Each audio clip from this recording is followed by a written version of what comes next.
David Smith here with one more flipped classroom math video. 3 tips before we start. First, remember you can speed up the playback if that helps you get through the video faster. Just make sure you understand and keep up with your notes. Second, you can pause the video at any time to catch up with your notes or think about the topics. Lastly, you can turn on the captions and watch my words go by on the bottom of your screen. This lesson helps you choose or know when to choose either the binomial distribution for a probability calculation or the normal distribution. They both have lots of similarities, so it's super important that you understand the fundamental difference that guides you to which type of calculation to do. So check this out. It's actually pretty straightforward. A binomial distribution is used when the situation involves trials, so multiple events. A normal distribution involves one event. So for example, we have a class of boys and girls. Binomial distribution would be the kind of problem where if I pick 3 different people out of that classroom, what's the probability of getting at least one boy? Because I have 3 trials, I'm going to pick people 1, 2, 3 times. So that would be a binomial distribution. A normal distribution would be, if I pick one person, what's the probability that there'll be a boy? So that's just a 1 probability.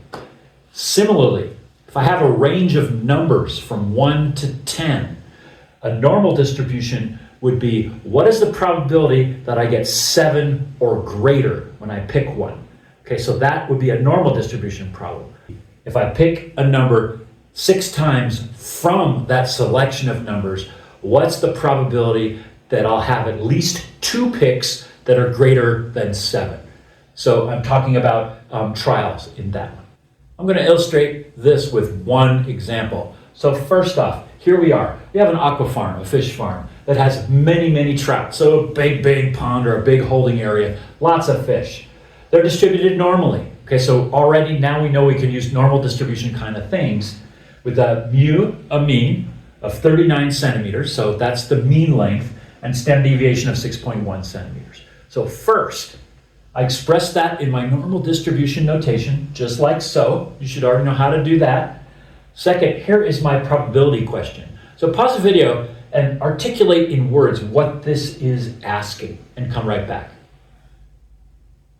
Okay, what this is saying is find the probability that a trout length is less than 35 centimeters. So go ahead, pause the video, do that calculation, and come back.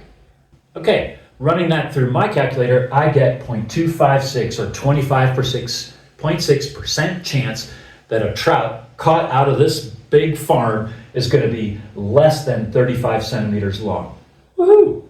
Okay, what I should have explained when I originally shot this video is we picked the normal distribution because we're just doing one thing, one trial. So we wanted the probability that that fish would be less than 35. So that's why we used the normal distribution on that one. All right, here's a second question. A woman catches 5 trout. So she's fishing in there and she catches 5 of them. Find the probability that at least 2 trout are more than 35 centimeters long. Okay, so which distribution are you going to need? Pause the video and see if you can catch the clue that you need to shift to the binomial distribution. Check this out. We have trials. She's catching 1, that's a trial, then another for 5. The other clue is they're saying at least 2 of them are more than 35 centimeters. Now, this is where if you think about this, this has a combinatorics element, which always points at the binomial distribution, because her first 2 fish could be of the longer variety, her last 2 fish could be of the longer variety, and in fact, a whole lot of other combos where it's at least 2 that are bigger than 35. So you know you're going to have a combinatorics term because you need to figure out how many different ways she can catch 2 fish that are more than 35 centimeters long. So right there, big clue that we're doing combinatorics, that we're doing a binomial distribution. All right, So this one has two distinct steps. The first one, straightforward. Second one, binomial calculation. So the first time, you need to do something to figure out what a probability that we'll use will be. Okay, the first thing we need is the probability that our random variable x, which is catch a fish, is greater than 35, because that's what this problem is asking us about. So pause the video and figure that out and come back. All right, if you remembered that the last one was less than 35, then we know that the probability of catching one that's greater than 35 is just 1 minus 0.256 or 0.744. So that's the probability on any one fish that we catch that is greater than 35 centimeters.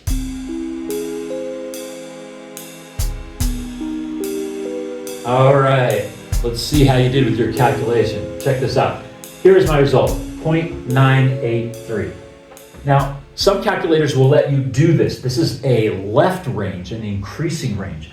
Other calculators don't. You have to do the smaller end of the range. So I think the Inspire does it straight up like this. You just pick a lower and an upper bound. I think the TI-84 has a little bit more trouble. You don't pick a bound here. You just automatically calculate the lower end of the range and subtract that from 1. So that's what this notation here is. We're subtracting the probability that x is less than 2 from 1, and that would be on that calculator, 0.0171. Subtracted from 1 also gets you 0.983.